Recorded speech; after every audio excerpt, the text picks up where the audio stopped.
Hamilton path, ये directed graph में भी हो सकता है, हम फाइंड कर सकते हैं उसमें, और अनडायरेक्टेड में भी।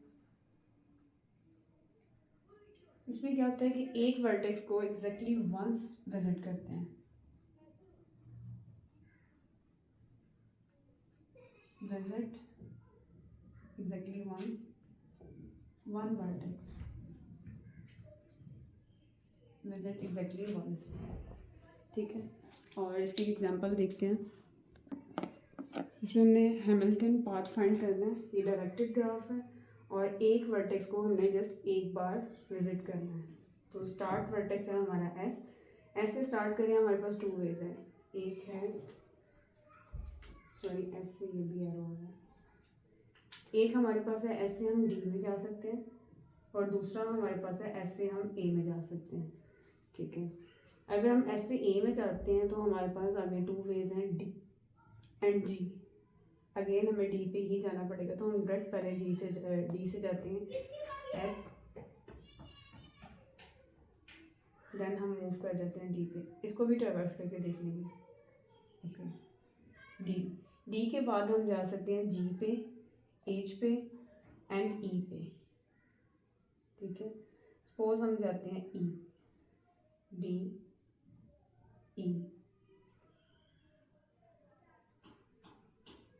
ई पे चले गए तो हम अब आगे जाएंगे जी एच, लेकिन हमारे पास ए पे जाने का जो है वो वे नहीं है, क्योंकि वापस तो हम नहीं आ सकते इस साइड पे, तो ये हमारी चॉइस होगी रॉन्ग।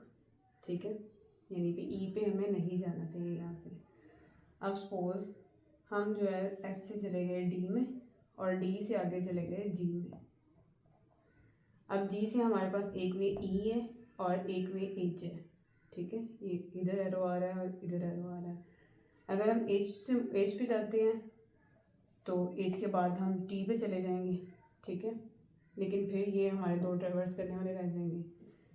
तो अब हमारा ये पाथ कुछ इस तरह से होगा कि डी भी हमारे लिए सूटेबल नहीं है।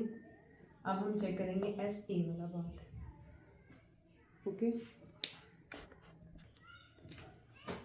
एस से हम मूव किए